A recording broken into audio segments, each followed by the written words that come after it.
সুপ্রভাত বন্ধুরা। এখন যেহেতু সকালবেলা আর আমার পড়ানো থাকে না, বাচ্চাদের পরীক্ষা হয়ে গেছে, যতদিন পর্যন্ত রেজাল্ট না বেরোবো ততদিন তার পড়ার গল্প থাকে না। তাই এখন রোজগের কাজ হচ্ছে আমার সকালবেলা উঠে সকালে খাবার খেয়ে সবজি কাটতে বসা।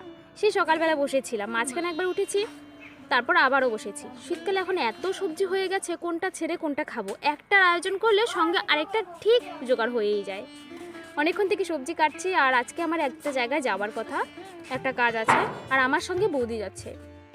আর সেই সকাল থেকে একটা কথা মাথায় ঘুরে বেড়াচ্ছে, যেতে হবে যেতে হবে, কখন সব কিছু সারবো তারপর বেরোবো।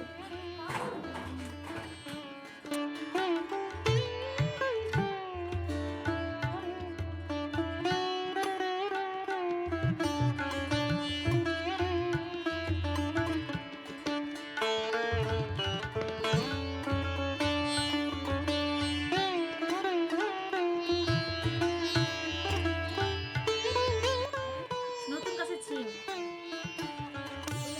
অল্প হলেও কিন্তু আনন্দ হয়, তাই না? আর সিমগুলো একদম টাটকা সুন্দর। আজকে রান্না হচ্ছে মাছের ঝোল, শুধুমাত্র মাছ দিয়ে, কোনো সবজি ছাড়াই। আর একটা পাঁচমিশালি সবজি দিয়ে, একটা মিক্সড সবজি আর কি বলতে পারো, এরকম একটা সবজি কেটেছি। আর আলু ভাজা, যেটা একটু আগে কাটলাম। তারপরে এই শালগমগুলো নিয়ে এসেছে মা। বললাম না এটার কোনো প্ল্যান ছিল না, এটা নিয়ে এসেছে, এটা দিয়েও একটা ভাজা কেটে দেবো সরু সরু করে। এই সবজিটা না অনেক কিছুতেই কিন্তু খাওয়া যায়। আমরা তো শালগমই বলি, আমাদেরই চাষেরই একটু জায়গা শুধুমাত্র খাওয়ার জন্য চাষ করেছিল বাবা। এই সিনটা তো না দেখালেই নয়।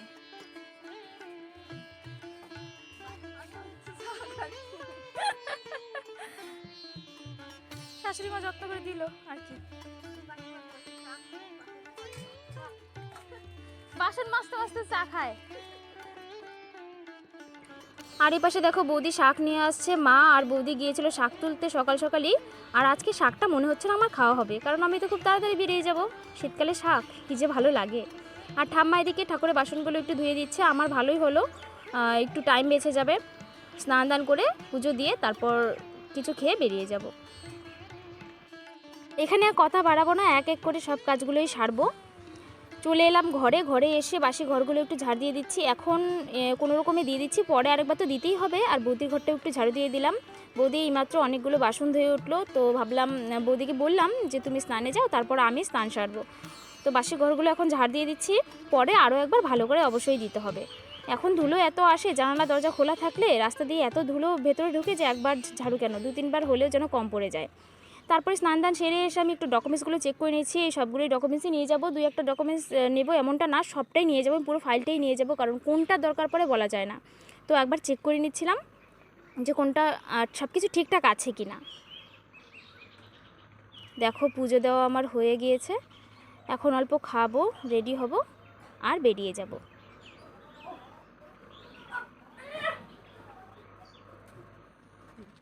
Good morning friends, welcome back to my channel rural scene and scenery.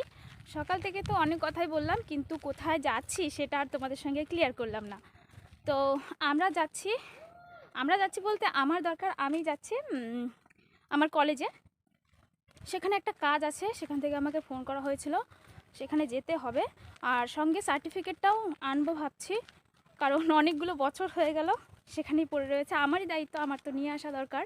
আর বৌদি আমার সঙ্গে যাচ্ছে, আমি একা একা যাব। আমার 2 বন্ধুকে ফোন করেছিলাম, ওরা আবার ব্যস্ত, যেতে পারবে না আমার সঙ্গে। ওদেরও খুব ইচ্ছে ছিল, কারণ ওদেরও তো বাকি আছে আনা সার্টিফিকেটগুলো আনা বাকি, তো ওদের টাইম হবে না আজকে।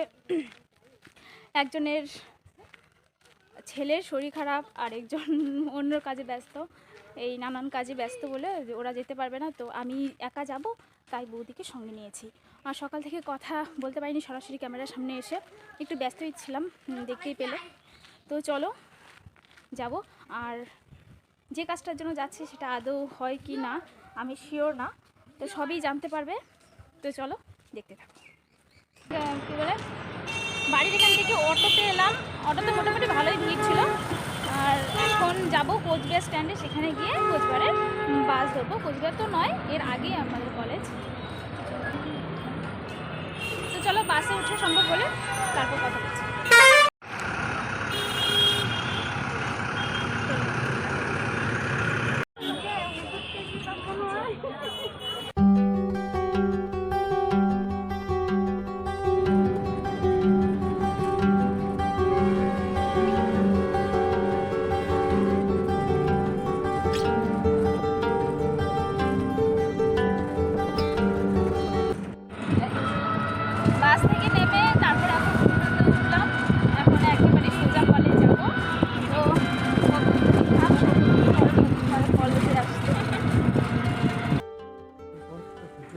কলেজের সামনে, সেই হাই রোড থেকে কয়েক মিনিটের রাস্তা, টোটোতে আসলাম। আর দেখো কলেজের বাইরেটা একদমই চুপচাপ, সেই হট্টগোল ব্যাপারটা নেই, কারণ পরীক্ষা চলছে, সব স্টুডেন্টরাই পরীক্ষা দিচ্ছে। এখন ভেতরে যাব, এই কাকুটাকে ভাড়াটা দিয়ে তারপরে ভেতরে যাব। ভেতরে ঢুকতে ঢুকতে যেন অনেক কিছু মনে পড়ে যাচ্ছে, সেই পুরনো দিনগুলোর কথা। অনেকটা সময় এই জায়গাটাতে আমি কাটিয়েছি, আর ভেতরটা কেন যেন খুশিতে ভরে উঠছে। অনেক কিছু মনে পড়ে যাচ্ছে, পুরো 3 বছর আগের কথা। হ্যাঁ,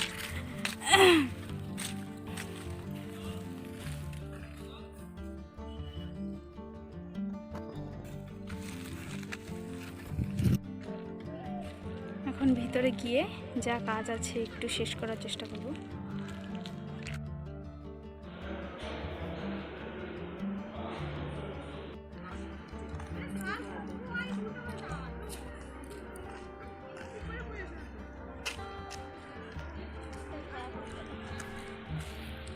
মনটা খারাপ হয়ে গেল, যে কাজের জন্য এসেছিলাম সেটা তো হলোই না, সঙ্গে আরও সার্টিফিকেটটাও নিতে পারলাম না।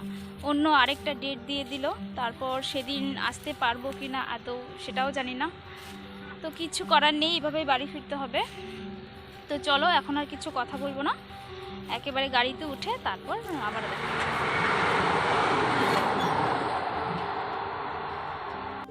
পরপর দুটো ট্রেনের ক্রসিং ছিল, তাই অনেকক্ষণ অপেক্ষা করতে হলো আমাদের টোটোতে বসে। আর বসে বসে ভাবছিলাম কাজটা তো হলোই না, মাঝে অনেকটা সময় নষ্ট শুধুমাত্র।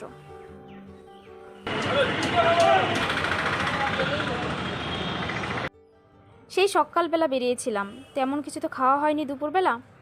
আর কলেজের সামনের দোকানগুলো আমার একদমই ভালো লাগছিল না, সঙ্গে কলেজের ক্যান্টিনটা কিন্তু আমার বরাবরই পছন্দ ছিল না। আমার মন খারাপ দেখে বৌদি কিছু একটা বলছিল আর হাসছিলাম আমি। তো চলে এসেছে খাবার, বিরিয়ানি অর্ডার করেছিলাম।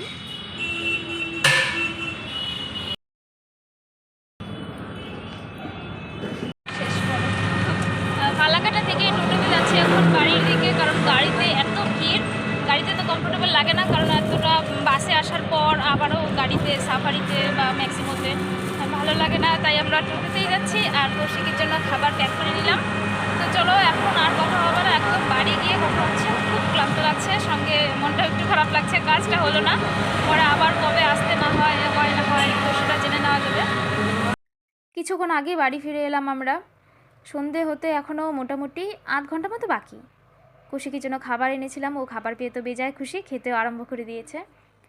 সঙ্গে আমরা দুজনে কিন্তু ভীষণ ক্লান্ত, আর কিছু শেয়ার করবারও নেই আজকে। তো চলো, আজকে ব্লগটি আমি এখানেই শেষ করছি। কেমন লেগেছে অবশ্যই কমেন্টে আমাকে জানিও। দেখা হচ্ছে পরবর্তী একটা ইন্টারেস্টিং ব্লগের সঙ্গে। সবাই খুব ভালো থেকো, সুস্থ থেকো।